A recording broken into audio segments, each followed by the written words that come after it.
What do lockdown, self-isolation, flattening the curve, vaccine passports and social distancing have in common?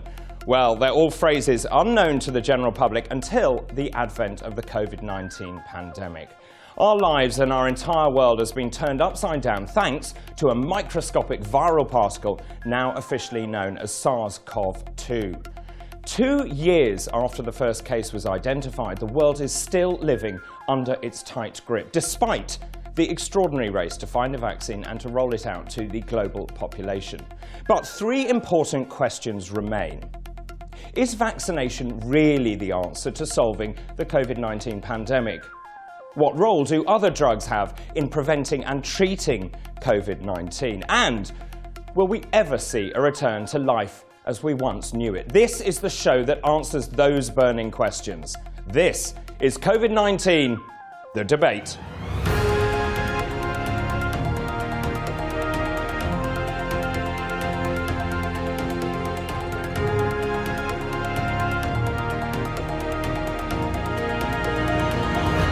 Hello and welcome to COVID-19, The Debate. My name is Dr. David Bull and I'm delighted to be your host for what promises to be a far-reaching and poignant discussion. Now, this show aims to cover everything that you've ever wanted to know about COVID-19, but didn't dare ask. Well, to help me navigate the enormous complexity of the COVID-19 riddle, we've assembled a world-leading panel from all parts of the globe, and I'm delighted to introduce them to you now. So, from Japan, Professor Ruby Pawanka. She is president of the Asia-Pacific Association of Allergy, Asthma and Clinical Immunology. She's also head of the Allergy Division in the Department of Pediatrics at Nippon Medical School in Tokyo. From South Africa, Dr. Marinda McDonald. She is founder of the Allergy Clinic and examiner for the Diploma in Allergology at the Colleges of Medicine in South Africa. From Turkey, Professor Arzu Yorganzioglu. She is Professor of Respiratory Medicine and ERS Advocacy Chair at Celal Bayer University Medical Facility in Manisa. From Belgium, Professor Guy Joos. He is Chair of the Department of Internal Medicine and also Head of Respiratory Medicine at Ghent University Hospital, Belgium. He's also former president of the European Respiratory Society. And last, but by no means least, also from Belgium, is Professor Sabine Allard. She is an infectiologist and head of internal medicine at the University Hospital of Brussels. So we're going to divide our debate into 4 sections and essentially ask 4 questions of our assembled panel. Firstly, what do we know about COVID-19 and what don't we know? Secondly, how beneficial is immunisation? We'll be talking about the global vaccine rollout and whether it really is the panacea that people first thought. Thirdly, what other drugs against COVID-19 are there? What does the evidence show? Which drugs work and which don't? And finally, we'll be asking how we learn to live with COVID-19 as it turns from a pandemic into being endemic. What exactly does the future hold? We're going to try once and for all to separate fact from fiction.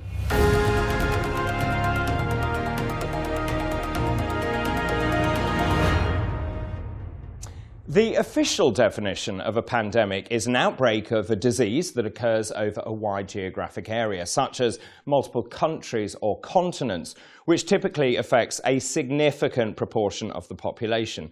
And of course, pandemics have occurred throughout history. Notable pandemics are leprosy in the Middle Ages, the Black Death in 1350, Russian flu in 1889, Spanish flu in 1918, HIV/AIDS in 1981, and SARS in 2003. This COVID-19 pandemic is caused by severe acute respiratory syndrome coronavirus 2, or SARS-CoV-2. And as you can see, this is the atomic model of it. Now, it was originally called 2019 novel coronavirus after being first identified in the city of Wuhan in Hubei province in China. The World Health Organization then declared the outbreak a public health emergency of international concern on the 30th of January 2020 and then a pandemic on the 11th of March of that year. So what exactly do we know about this virus? Well, it's a positive sense single-stranded RNA virus that is contagious in humans, and it's the successor to SARS-CoV-1. That's the virus that caused the SARS outbreak. Now, it's believed to have zoonotic origins and has close genetic similarity to bat coronaviruses, suggesting it emerged from a bat-borne virus. The virus primarily spreads between people through close contact and via aerosols and respiratory droplets. Well, it's now time to get the answers to all of your burning questions, so it gives me great pleasure to welcome our panel to the studio from around the world. It's wonderful to see you. Thank you very much indeed, all of you, for joining me. Well, thank you. Thank you. Well, you're all looking splendid, may I say. Let's start with what we do know. If I may come to you, Professor Juice, first. How does the virus actually attach to human cells?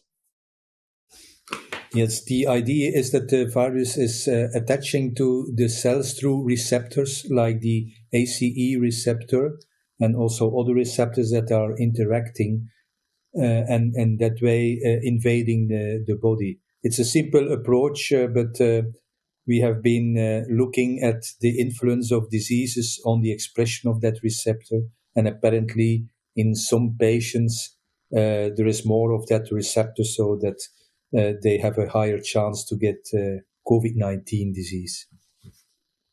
Okay, thank you very much indeed for that. And perhaps I could come to you, Professor Allard, and ask you, what determines susceptibility to COVID? Clearly, some patients seem to be more susceptible than others. Is this linked to COVID receptor expression? Is it lifestyle? Is it medication? What makes you more susceptible?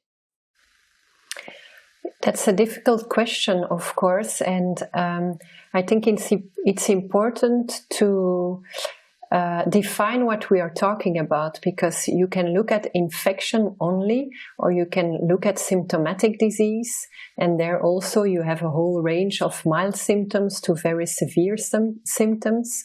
So it's certain that we have identified risk factors that predisposed to severe COVID, and we know many of them, overweight or obesity, diabetes, hypertension, but even in young healthy person, you see that sometimes the SARS infection evolves to a severe COVID, and we still don't have identified everything. It will need time, of course. But some examples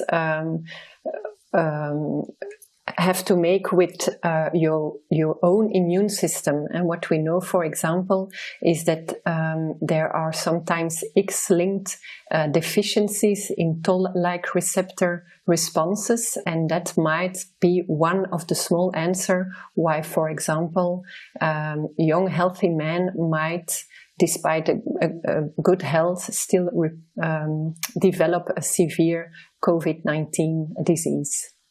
Okay, thank you very much indeed for the moment. Perhaps I could be a bit cheeky and bring in Professor Yorganzioglu.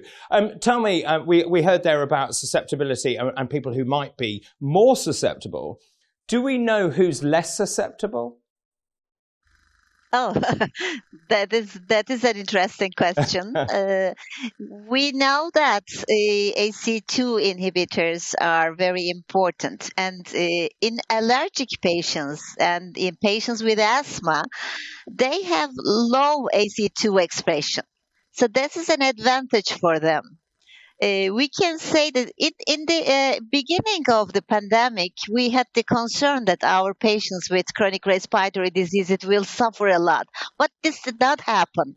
And people with asthma did not appear to be at increased risk of acquiring COVID-19. And we had many systemic reviews that have not shown an increased risk of severe COVID-19 in our chronic respiratory diseases. And overall, people with well-controlled asthma are not increased risk of COVID. So it is important to have the control of chronic respiratory disease. And to me, it seems that asthmatic and allergic patients had an advantage. So that's really interesting. Were you surprised by that? The fact that if you had, oh, sorry, all right, I'll come to you, Ruby. You want to come in there? She's very correctly mentioned the low susceptibility of asthmatics. And we've done a survey in Asia Pacific, which also shows that the comorbidity of asthma is almost minimal, as also seen in other areas like the Lombardy area in Italy and so on. And one of the reasons what this is seen is because of the high expression of Th2 type cytokines like IL-13 that downregulate the ACE2 receptor. So when the ACE2 receptor expression is downregulated, the spike protein of the virus has less opportunity to bind with the ACE2 receptor on the surface of the cells. In addition, there are also surfactant proteins like SBD and MBL that actually compete with the spike protein to bind the ACE2 receptor. And these couple of reasons actually tweak the asthmatic patients and allergic patients to be less susceptible to COVID-19 infection as compared to what you would see in normal viral infections like influenza or RSV, where they are more susceptible. Okay, fantastic. Thank you for the moment, Ruby. Perhaps if I can bring everyone back. I mean, I've been reading, and I don't know whether this is true or not, and it's slightly a cheeky question. Are smokers less susceptible to getting COVID? It's not something I would normally advocate, to be quite honest. Who'd like to answer that? There is no published evidence, but just, sporadically, when we look at some patients who are smokers, we have seen that they have landed up with more severe disease. But again, there is no evidence-based data showing that. Okay, lovely. Well, let me bring in Professor Allard now, if I may. So just, I mean, obviously, I take the point that you made earlier that this is very much a field which we're learning far more about. It's been 2 years now of living with this pandemic. Do we know what determines whether a patient goes on to have a mild form of the disease, a moderate form, a severe disease? And indeed, can we predict which of those patients end up in ITU, which is obviously the biggest issue that we have in terms of the hospitals being over capacity and actually the medical staff being unable to cope?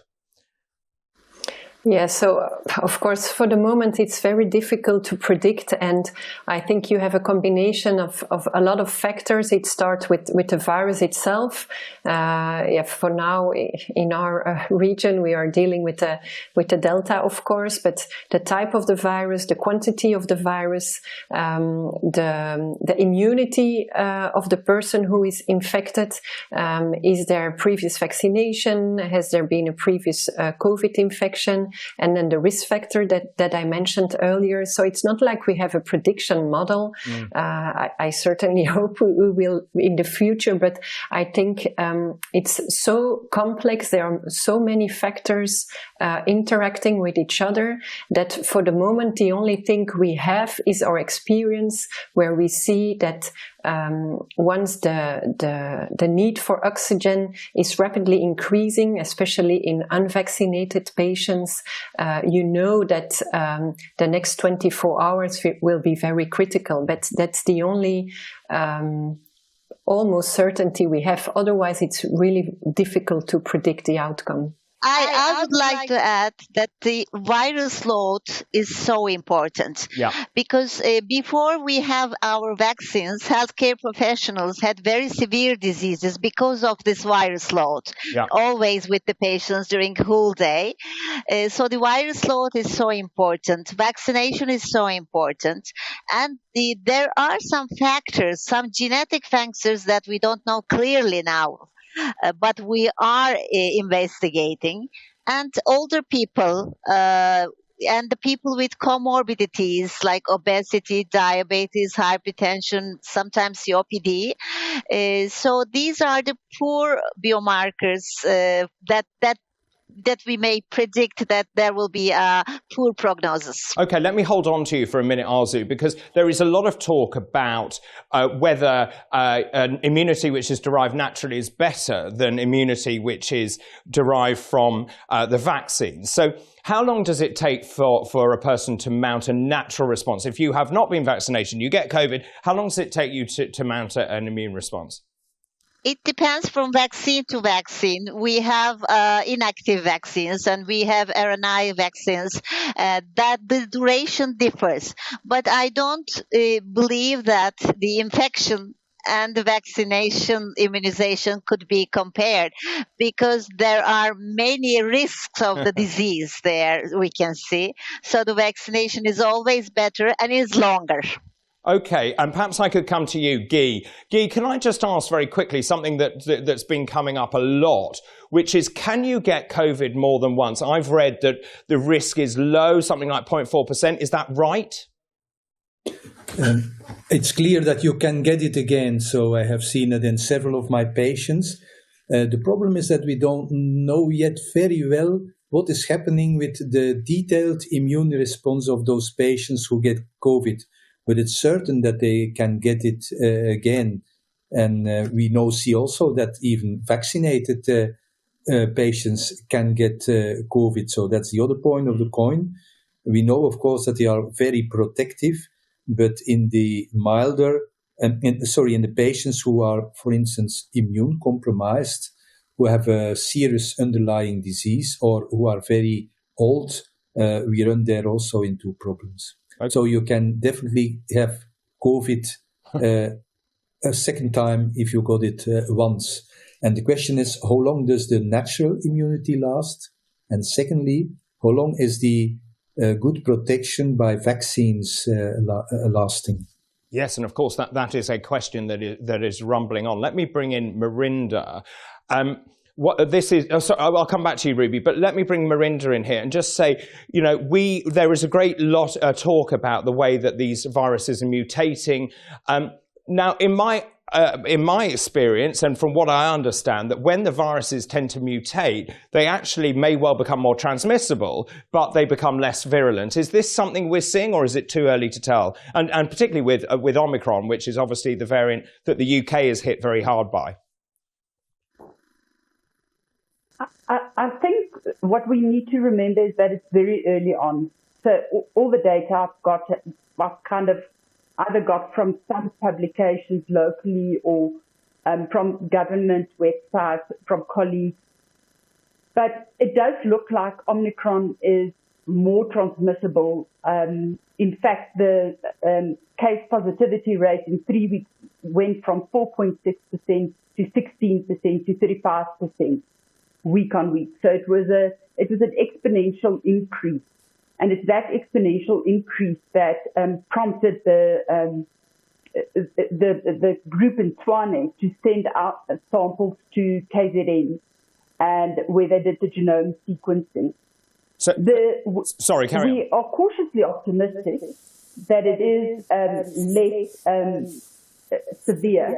But we must remember that we now have a mixed population group of patients that are vaccinated. We've got a 28% vaccination rate.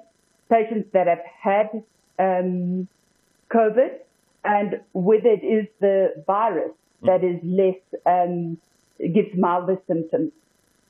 Certainly with us, the under 50 age group, this was the first hospital data that came out, was that the under 50 age group was admitted more. But again, in our country, the vaccination rate in that age group is less than the above 60. So I think one would need to wait and see whether it really is milder or whether it's not just the vaccine's effect. In Botswana, where the early cases were the first 4 cases that were international diplomats was reported, they have a 71% vaccination rate of their 1.3 million eligible people. And they've had no increase in hospitalizations. and they have no patients in ICU. So although we think that the vaccine might be less effective, in Botswana, it's a real live case study that 71% of the population is vaccinated and they have no increase in hospitalization. And of course, all eyes are on South Africa, where you are, because of course, as you say, you've seen it first. Now, here in the UK and across Europe, of course, governments, and I don't want to be political, governments are concerned about this, and you can see why, and they're waiting for more data. Let me just wrap up this section on what we know about COVID-19. Does anyone else, Ruby, I know you wanted to mention one other thing. Do you have one final point? Yeah, just one final point, which I think is very important, especially because of all the people who have this vaccine hesitancy. Because as we discussed, the vaccines do give us protection, but it does not give us protection from a reinfection or from an infection for the first time. Well, like any other vaccine. The crucial thing, it actually prevents severe disease and hospitalizations. Well, you jumped the gun there, because we're coming on to vaccination in just a moment. So just for the moment, thank you all very much indeed for your thoughts and opinions on what we know about COVID-19 as it stands. Well, the key weapon against COVID-19, as you were hearing from Ruby, has been the rapid development and deployment of vaccines against the virus worldwide. And quite frankly, it has been a triumph of human science and logistics. But the big question, is immunization the only answer to this pandemic?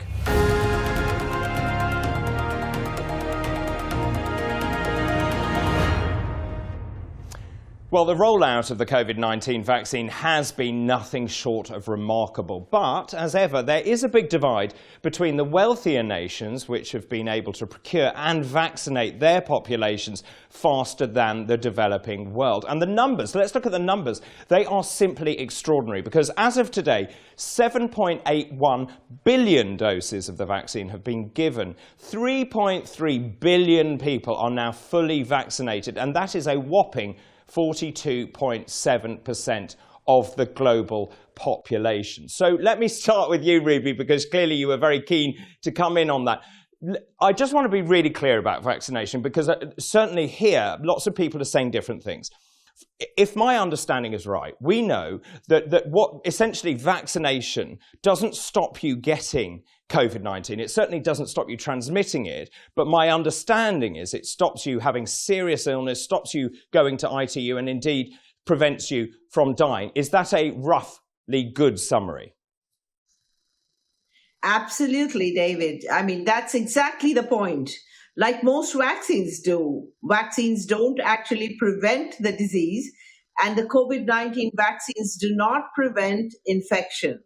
The most important thing is that if you are vaccinated, you are prevented from severe disease and you're prevented from hospitalization.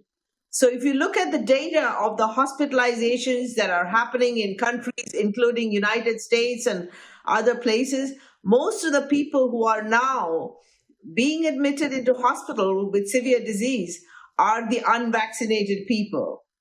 And therefore, it's very important to have as many people vaccinated as possible.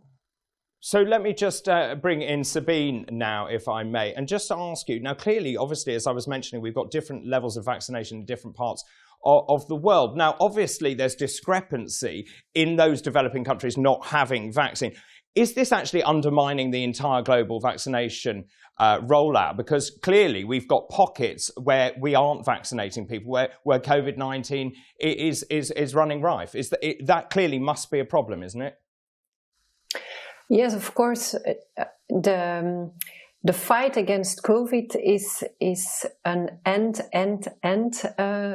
story. So we need to have a global approach. So of course, the fact that some countries have a lot of difficulties to get their population vaccinated is a problem. But if you look at a smaller range, for example, in Belgium, where I live, the fact that some persons don't want to get vaccinated is also a problem. So vaccination is part of the solution of the pandemic, but like we already said, it will, of course, not avoid every infection, but it will allow you to develop a less severe infection, maybe also, depending on the time of the vaccine, still reduce the risk of transmitting the virus.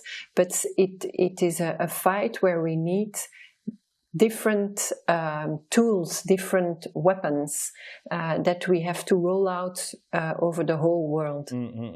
I just want to ask all of you, actually, I'm very aware that there is something called COVAX, which is co-led by the Coalition for Epidemic Preparedness. Would one of you just like to tell our viewers what that is and how important it is? Well, Ruby. Yeah, COVAX is actually being organized by the World Health Organization. And it's a way actually that they are making it available to the countries that do not afford to be able to procure the vaccines. So the COVAX collects that and distributes it across the world.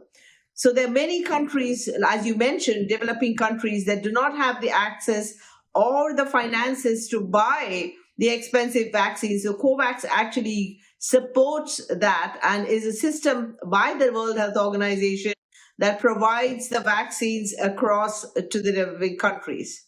Okay, well, I mean, which is wonderful. Perhaps I could bring in Sabine, just once quickly.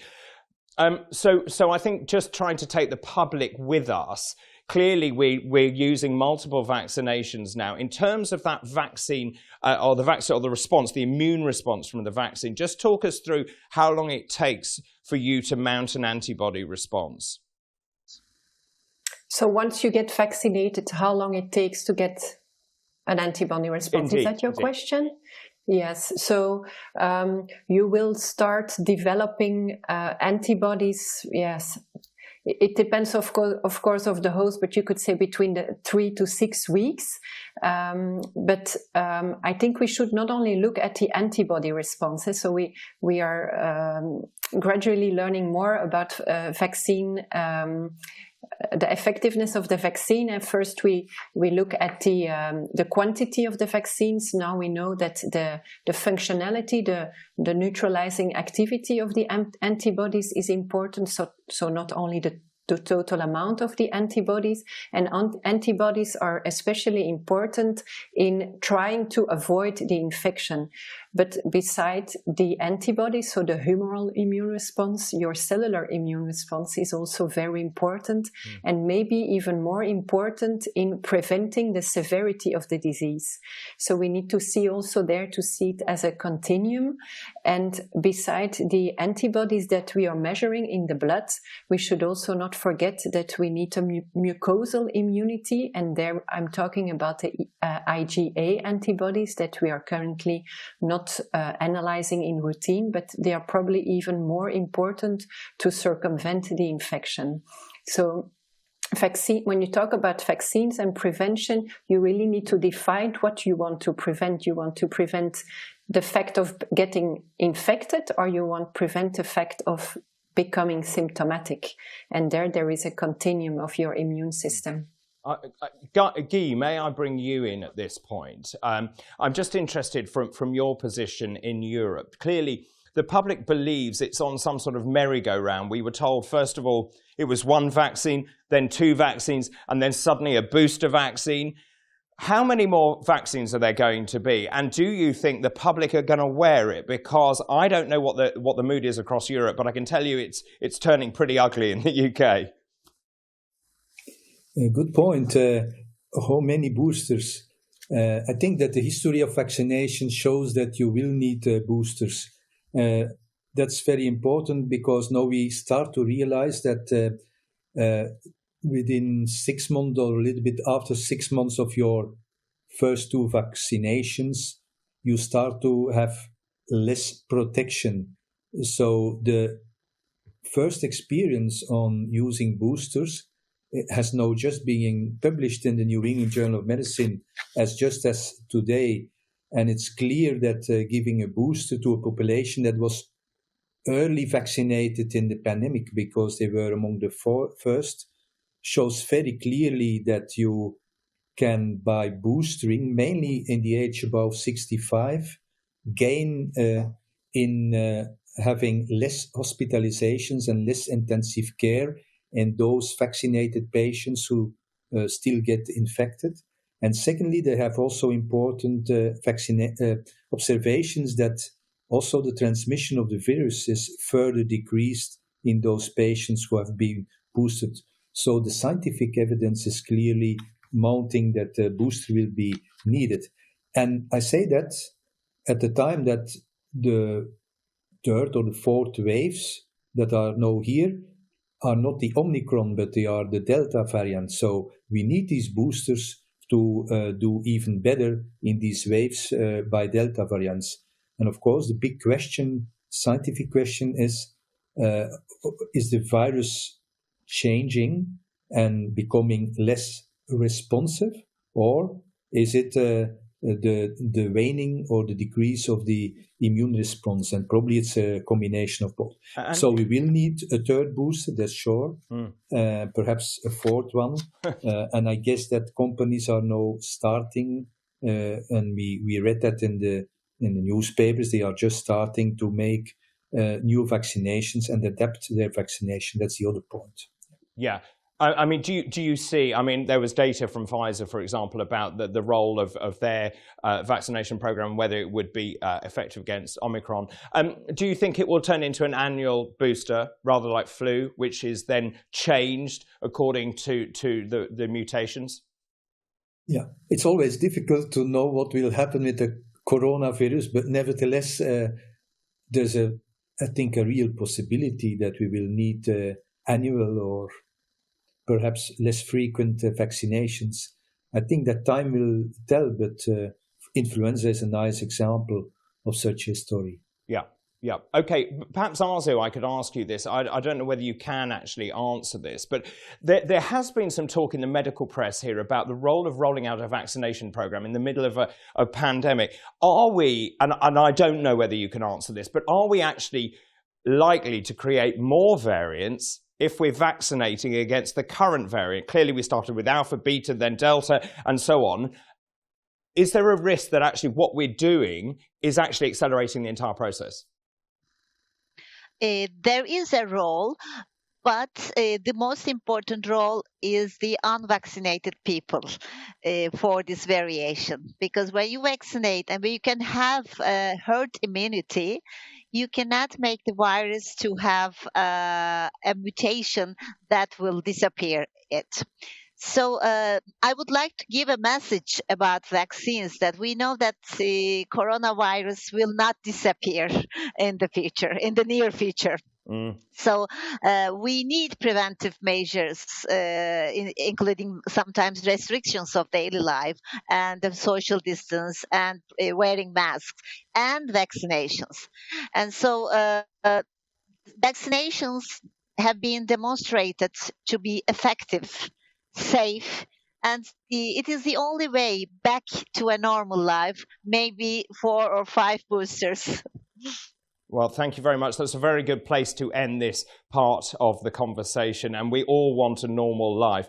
So thank you very much indeed to all of you for the moment. Well, there's no doubt, as you heard, that immunisation has indeed broken the link between getting COVID-19 and being hospitalised or dying. But the big question, and I suppose we touched on it there a little bit, is immunisation the golden bullet that people originally thought? And what is the role of other drugs in combating what is a dreadful pandemic?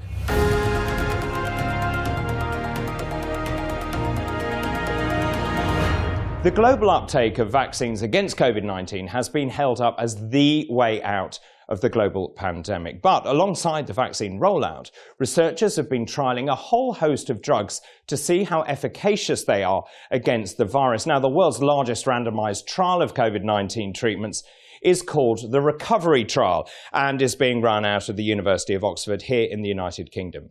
Now, it's been looking at drugs such as dexamethasone, hydroxychloroquine, then the combination of lopinavir and also ritonavir, azithromycin, recombinant plasma, and Regeneron's monoclonal antibody.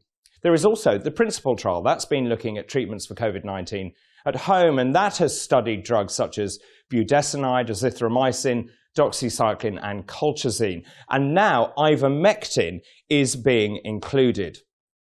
So what is the current evidence behind some of the claims of these drugs? Now, which of these are shown to work and which don't appear to? And the one that I want to start with to you, panel, is ivermectin, because there has been a huge amount of press here in the UK. I'm inundated with people emailing me about ivermectin. And just before I come to you, it's worth just saying, despite the lack of major trials, certain Latin American countries like Peru, Bolivia, Brazil, and Colombia have been using it.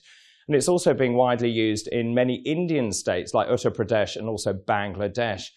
And from what I see, there's anecdotal evidence that it works. For example, in Peru, once it was approved by the Ministry of Health, we saw that COVID cases and deaths fell dramatically. It said there was an 11-fold reduction in mortality of the over 60s being treated. So perhaps I can come to you, Sabine. Is that fair? What do we know about ivermectin? Is there some truth in that it may well be beneficial? Well, I think for now, the evidence we have so far is insufficient to be able to say that it is proven that ivermectin can have a beneficial effect. So for the moment in our country, we are not using ivermectin because we lack the randomized controlled data. And I think we should be very careful about some associations we sometimes make with the possible positive effect of medication. We have all, I think, used in the beginning of the pandemic the hydroxychloroquine also for the treatment of COVID, because we had some indirect argument to think that this was going to have a positive effect. But without the randomized controlled trials, I think it's not possible to make a conclusion. Can I just bring everyone else in there? Does anyone else have anything to say on ivermectin? It really is such a hot potato over here. Does anyone have any thoughts or comments on that? Yes, Guy. If I'm in trouble in knowing whether something works, yes or no, then I look at what organizations like WHO say about that, and they have their living guideline, which already has been 6 times updated. And in the guidelines that are for the present there, they have a recommendation not to use ivermectin in patients with COVID-19, except in the context of a clinical trial, and that's a very important one. When we don't know it yet, then it's important, if we do it, then we do it in the context of a clinical trial, so that at least in near future, hopefully, we will know whether it does something, yes or no. Yeah, I mean, I think that was one of the problems, is that people were upset that it wasn't included in those trials early on. Arzu, I know you want to say something. What's the view in Turkey on ivermectin? That's an antiparasitic agent, as we know, and there are some studies because this ivermectin has an immunomodulatory drug. So it may be expected to improve the clinical condition of COVID-19 infected patients, but we don't have enough data to recommend this. It is also same for hydroxychloroquine we use for malaria. In Turkey, in my country, we use hydroxychloroquine in the beginning of the pandemic very much, maybe almost every patient, but we see no benefit, and we know that the studies showed us that hydroxychloroquine were not effective and had serious side effects. So we're not using them anymore. Okay, thank you. Let's move on then to talk to all of you about... Oh, sorry, yes, you were going to come in there. So Marinda, tell me, what do you want to add? Yeah, in South Africa, it's got emergency compassionate use registration. And it was a political hot potato, and there are lots of people using it as prophylaxis. And they are using it for the treatment of it. And the clinical opinion is those patients often get it through veterinary use, so it's not authorized use. And the clinical opinion of certainly me, my colleagues, and everybody I've spoken to is that there's been no change in patients who use ivermectin either way. Right. So I think that's the overwhelming clinical opinion. Oh, that's really interesting. Ruby, I know you've got your hand up as well. But clearly, Ruby, ivermectin, it's very cheap, it's very affordable. Can it harm anyone? I don't know about the harming effect. I think the important point is it doesn't show enough evidence for it to be used clinically.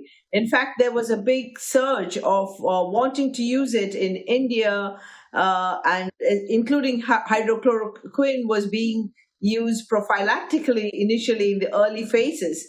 But most of the studies, including what the World Health Organization is saying very clearly, that it, and as the other panelists have just spoken, there is a total lack of evidence. So it's not being used in most of the Asian Pacific countries that we have surveyed. Okay. What's the data on remdesivir? Well, remdesivir is being used in many countries, including in Japan, in India, and many Asia Pacific countries, especially in the early stages of disease, because it needs to be used. Most of these drugs, it's very crucial to understand the timing of when it should be given. So remdesivir is being given in the early stage of COVID infections. Okay, and then moving on, Guy, I don't know if you can answer this. Molnupiravir, again, another drug. Is there data on molnupiravir? This is obviously Merck and Ridgeback who've developed this. I'm afraid I cannot give any data myself, no. Yes, Sabine. Yes, there is encouraging efficacy data. There were some concerns about possible mutagenesis, so I am... I would like to see more long-term data about safety, but indeed these are encouraging results. Of course, we need to be aware that with the viral therapy, we put even more pressure on the virus, and so there is already the immune pressure that will probably, or that is leading to viral escape. But with viral therapy, there is of course also a risk of mutation and escape of the treatment. This is maybe also a reason why in influenza the viral therapy has never worked very well. Or if you make the comparison with HIV, that you need different drugs to have a long-term efficacy, not necessarily here in one patient because it's a short-term treatment. But if you want to avoid that the treatment is not effective anymore at the long term in other patients, we should be aware of that. Yeah. I want to come back to Guy now and just ask Guy, I'm moving on to a different class of drugs now, to the macrolides, to azithromycin, clearly a very cheaply available drug. Azithromycin has been studied, hasn't it? I think that azithromycin is a fantastic medication, but I'm afraid not for COVID-19 at the present. So we can use it in a lot of our patients with airway diseases, including severe asthma, COPD exacerbation, cystic fibrosis.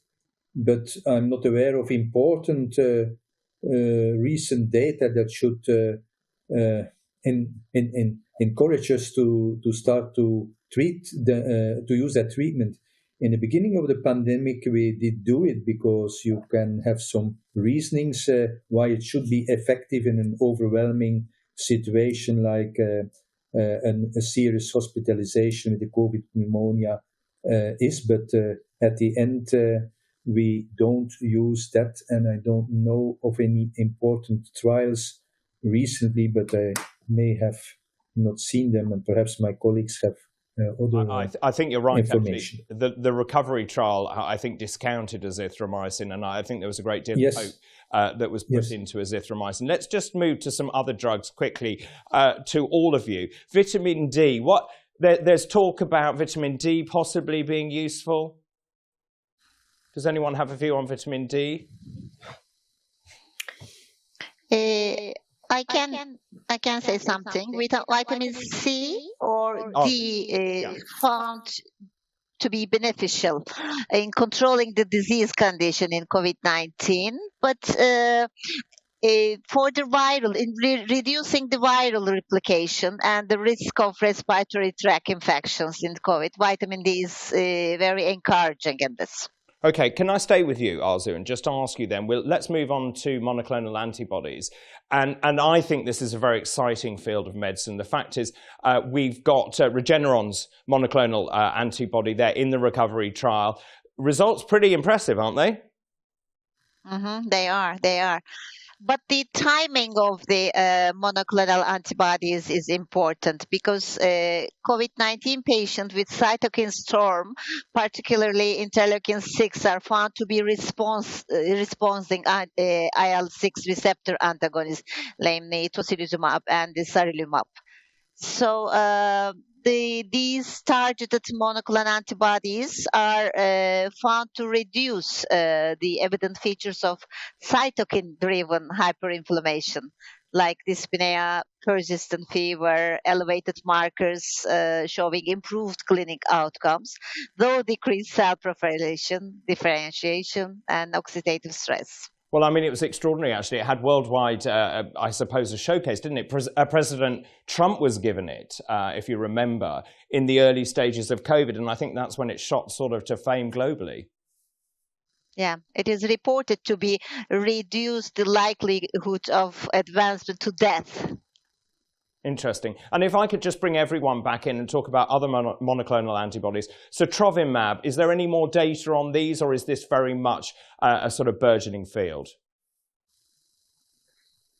I think Sotrovimab is also very promising, especially when you are looking at the Omicron variant. So there is very recent data about, of course, it's in vitro data, but the retained activity of Sotrovimab against the Omicron. So I'm also convinced that if you use your monoclonals at the right time, and personally, I'm very in favor of using them very early in the infection, the first few days. We have good experience with the monoclonals, for example, in patients with a deficient immune system. I think they are very promising. Super. Thank you very much. Finally, let's wrap up this section just by asking all of you, are there any other therapies we should be talking about? Have I missed anything? Is there one that perhaps isn't being given sufficient attention by researchers and industry?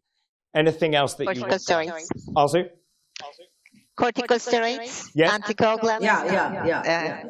Anything else apart from corticosteroids? Again, the evidence on that is pretty good, isn't it? Yes, it is. Yes. Okay. And any other drugs? And especially for post-COVID syndrome also. Okay, fantastic. I mean, just very quickly, is there a concern that I'm trying not to be too political, that pharmaceutical companies clearly want to find drugs that give you a reward and a dividend, and clearly we are looking at cheaper drugs, generic drugs. Is there a problem that actually trials into these drugs, it's not very appealing if you're a pharmaceutical industry? Yeah, of course, I agree.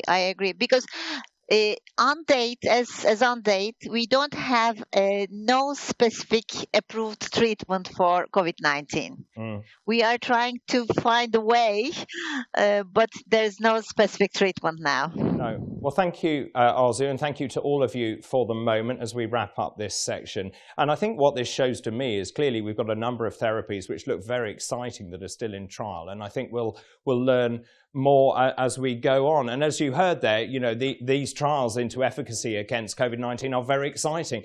But now, have we reached the point where so many people have either been vaccinated or have contracted COVID that we can honestly say it is no longer a pandemic and is now endemic?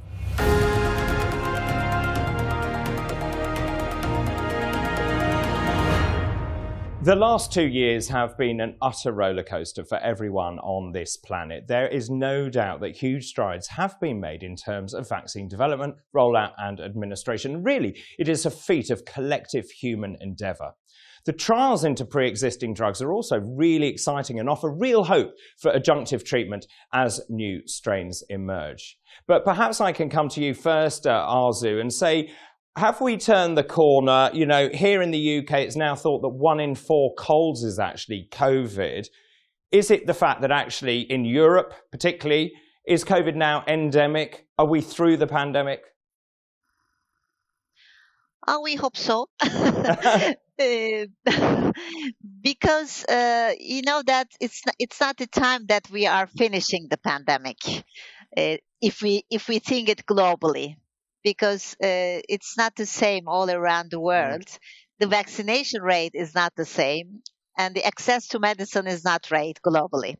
So I believe that we're not finishing the pandemic yet. Well, that's a good place to bring Marinda in. Marinda, clearly you're in a very different place. I'm talking about Europe here. What's the view in South Africa?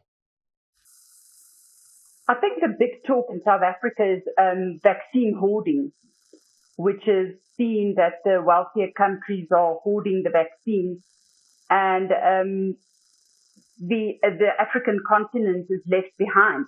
And as an effect of that, what we're seeing is real political discrimination. I mean, there was some cartoons in Spanish papers this week that was shocking. And so, in my opinion, once we get vaccine equality, then we can talk about that. But there's, the Canadian government, the South African government has, we described the Omicron variant, and the Canadians are not accepting our PCR testing, which is just a complete political hot potato now. So in South Africa, there's a big unhappiness around that. The UK travel ban, we are losing 260 million rand a day due to the UK travel ban. And it's estimated that in 10 days, half of all cases will be Omicron in the UK. 56 countries in Europe have got Omicron, and yet there's no travel ban around the European countries, but around the African countries. Well, you're absolutely right. But watch this space. I mean, you make a good point there. Looking at science, we know that Omicron is here. We know it's in Europe. But actually, is it any more dangerous? We don't know. And governments are acting. And clearly, it hits countries like yours very hard. Yes, and I think we need to talk about COVAX as well. COVAX had a promise of 2 billion vaccines to the continent. And to date, 507 million have been delivered. So it's conceptually a good idea, but then you need to deliver the vaccines. Yeah. And in a country where you can see, like in Botswana, it's a very tiny country population-wise, the difference that has made. Yet they've been also on the travel ban list. Yeah. Okay. So I think the vaccine equality, definitely in southern part of Africa, is a big discussion point. It is absolutely a big discussion point. Let me bring in Guy here. Guy, as a professor of medicine, where do you believe we are now in this pandemic? Can you shed light on where we are, where we're going, and a timeline? The impression is very strongly, of course, we know that we are, for instance, in Belgium in the fourth wave, and a large part of the northern Europe is already in that fourth wave. I'm afraid, and I think it's realistic, that we will be with the virus for many, many years to come. And of course, wintertime and this time of the year is always the most difficult one. So we will have to learn to live with the virus and take the most appropriate measures at the right time in our population. And that means not only about vaccination, but also to keep on by using these hygienic measures like this physical distance, wearing masks at certain times in the year when viruses come around. For me, the most impressive experience with COVID-19 has been the interface with my asthma patients. And previously, before the pandemic, they always told me in the month September to the month of March, it's difficult because I always have troubles, always infections. And because of the lockdown due to the COVID-19, these patients were for at least 1 year in perfect shape. Only after this year in summertime, in Belgium, for instance, we thought everything is solved, majority is vaccinated. Here we go. We open the society, and at once all these asthmatics that I see on the outpatient clinics starts again to have troubles because they are no longer surrounded by a small group of people, but we are living in a big community. So we will have to adapt in the future how we will live with the virus, what we will do with all the people coming in all our cities on public transport, on all kind of festivities together. Who do we protect each other? I think that's a very important challenge for the next years. And the other important challenges was already alluded to. The virus is a global virus. So a virus doesn't know about borders. When countries decide about their measures, for instance, about Omicron, the virus is, of course, already here. So that doesn't really make sense. It's only a global approach and making sure that everybody in the world has access to the vaccination. And not only say that, by doing that, that's a very important global health message I also want to give. Ruby, would you agree that this needs to be a global concerted effort? Absolutely. Absolutely. There is no way we can come out of this pandemic without this being a global concerted effort. And Japan did something interesting. What did they do in terms of their borders? Well, on the 30th of November, when the Omicron issue came up as a very prominent issue and countries were closing their borders to 7 to 8 African countries, Japan closed its borders to all countries. So it completely shut down its borders till the end of December. And recently there has been some slight modification because of the data that showing that Omicron is more transmissible but less severe. So they've loosened it up a little bit, but still it's strict across the globe. And very quickly, what about nasal vaccines? It's something we haven't talked about. What's the role of those? Is there data? Well, I don't have any evidence of any data as of now for nasal vaccines. I'm not sure if any of the other panelists have. Okay, let's ask them. Does anyone have any views on nasal vaccines, or is this very much experimental and at the beginning of its journey? I think it's experimental, and it's in Russia, I guess. Arzu. So in Russia, that's interesting. So again, and maybe we don't have all the data coming out of Russia yet. Okay, perhaps I could wrap up this section, but just posing one particular thought. This is that Professor Sarah Gilbert, as you know, who created the AstraZeneca vaccine, she's warned that future pandemics could well be far more lethal than COVID-19, and they could well come from coronavirus, they may come from influenza families, flaviviruses, filoviruses, or even alphaviruses. The big question, I guess, is shouldn't we be better prepared? And just wrapping into everything you've all said, shouldn't we be prepared as one globe, all countries coming together saying, we are going to have another pandemic, it's coming, and we need to be ready for it? Yeah, sure. Arzu. This is not going to be the last pandemic. No, very good. Marinda, is that your view as well? That clearly, there in South Africa, you're thinking you need more support from other countries? Yes, I think South Africa, and I think, the logistics often get thrown at Africa in terms of the access to electricity, to transport, to vaccine sites. But last oral polio vaccine was transported all through Africa on bicycles and cooler boxes. And so if we understand that this is going to happen, there's already networks, and those networks can be developed and supported in the non-pandemic time. The HIV networks in South Africa is extremely good network, and that the vaccine network just piggybacks on. So I think there's a lot of other vaccines that one can piggyback on, but if one builds capacity in non-pandemic times, then during a pandemic, you don't sit with this big crisis. Okay, and very quickly, final word to Sabine. Sabine, just from your view, in terms of where we are, where we're going, global cooperation, what are your thoughts in terms of how we work together? Yes, I think we all agree. We need a global approach. We said it before, viruses or microbes in general, they do not know borders.